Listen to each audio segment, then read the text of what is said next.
Okay, it is 11:43. We are using OBS. This is a test of our table layout. We'll get a sense of how clear it looks. This is 3 tables plus a lobby plus our PT4.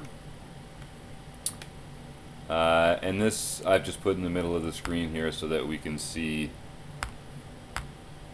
what the last few hands were we had and whether we won or lost, what the flop was. Just so that at a glance we have a very clear view of the recent action. And that makes it easy to call it up in the replayer without having to use the poker software replayer, which I find you're better off just using the PT4 replayer because it gives you better ways to manipulate the data, and you can make notes and stuff in it in a way that you can't in the Pokerstars software.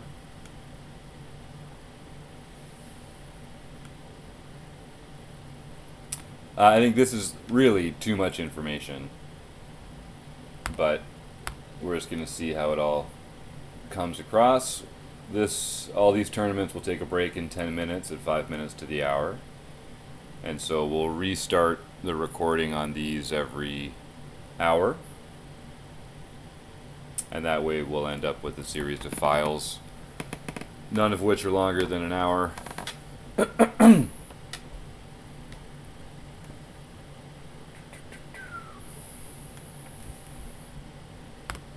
So as you can see, the third table just means you have to click through. Like, I'm always blocking some action when I have these tables up, which I don't love.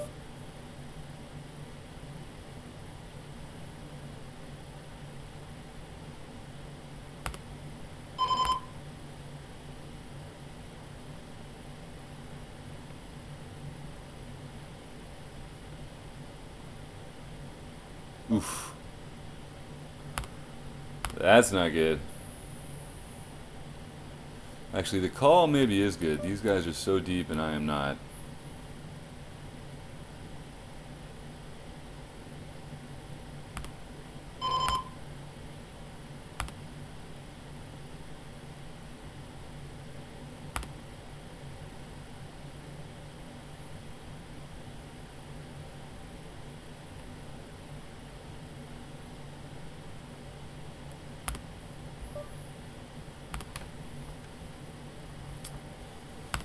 He definitely folds to a shove there.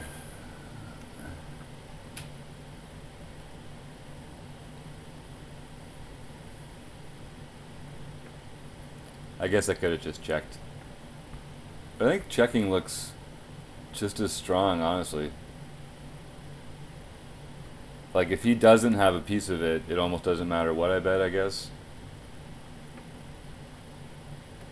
And if he does, I think he's going to decide. He's probably going to decide whether to call or fold by looking at his own cards. I don't know.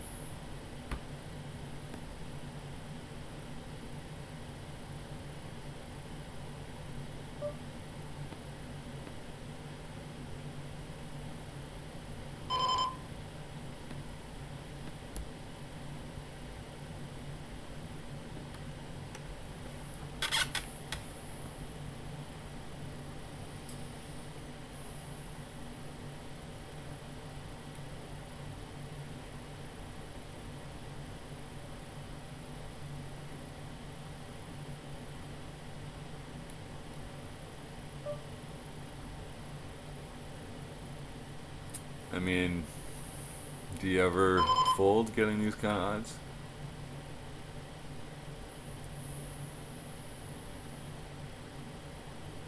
It's like arguably one of the worst hands.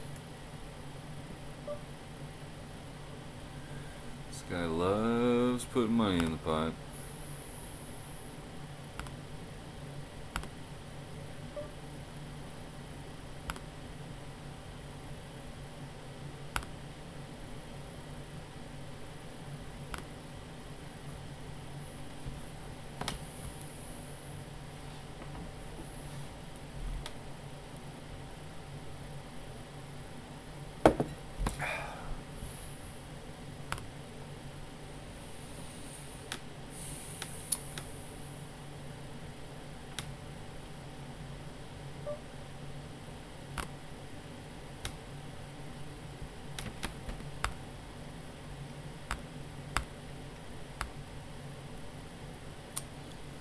He's gonna call. Oh, even better. I mean, we can't call, but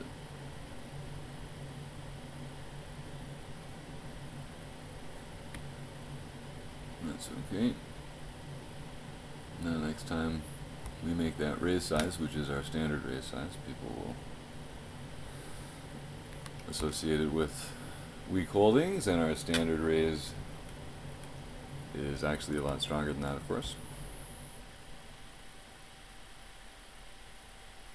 The range, that is.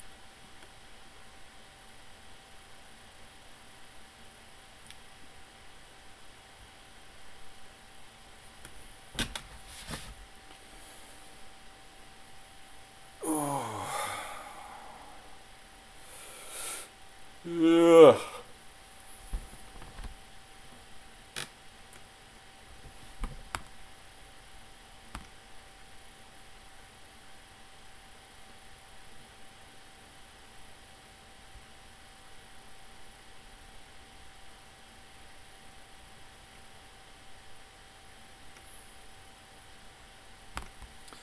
So you can tell by the cool yellow color that this is a multi-table tournament which has no bounties. It might be a turbo or it might not, but it basically the cool relaxing yellow color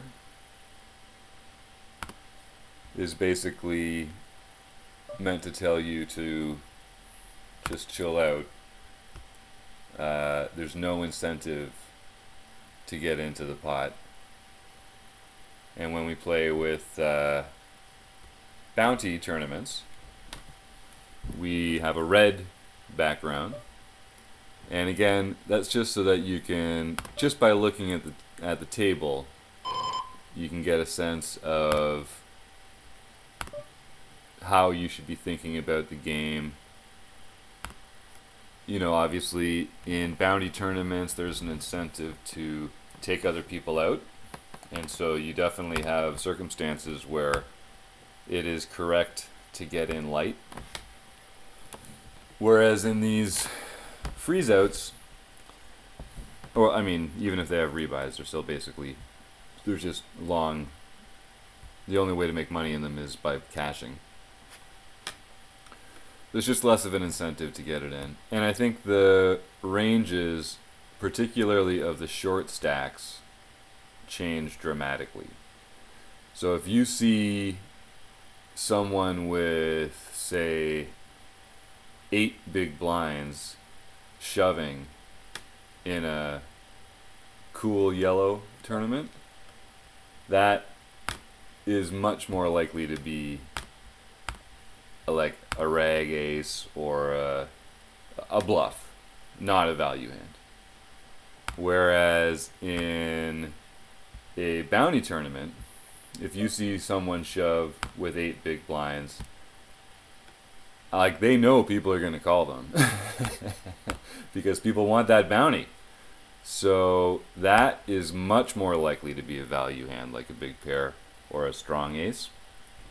So if you're sitting there with, you know, ace 7, ace 9, I mean, it really matters the color of the table. If you're considering, if you're in the big blind, let's say, and you have a chance to close the action, and all that's happened so far is that an 8 big blind short stack is shoved out of the cutoff or the button, then, you know, if you're at a red table, you better have a pretty good hand to call that, because his range is going to be much stronger. Whereas at a yellow table,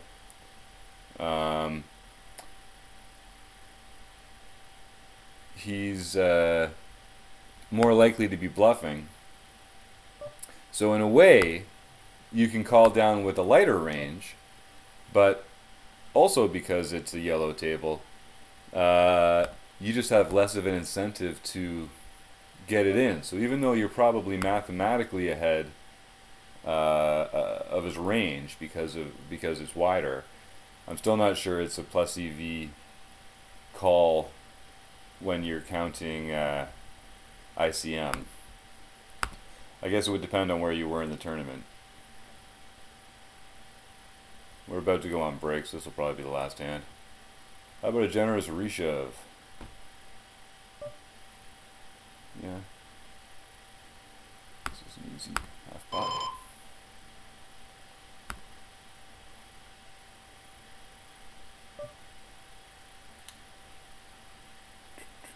Don't love that. Doesn't he raise with a jack?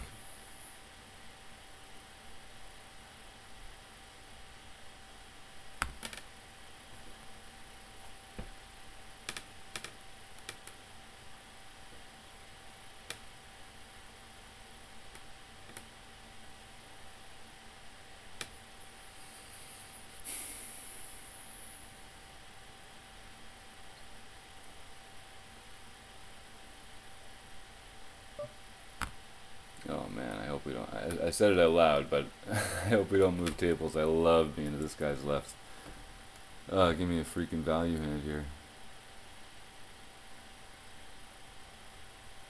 Too bad.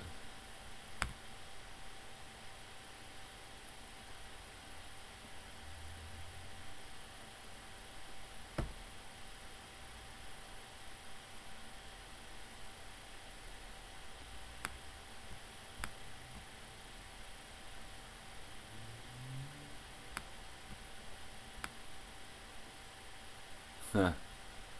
He set him up. Starting a hand. He starts chatting.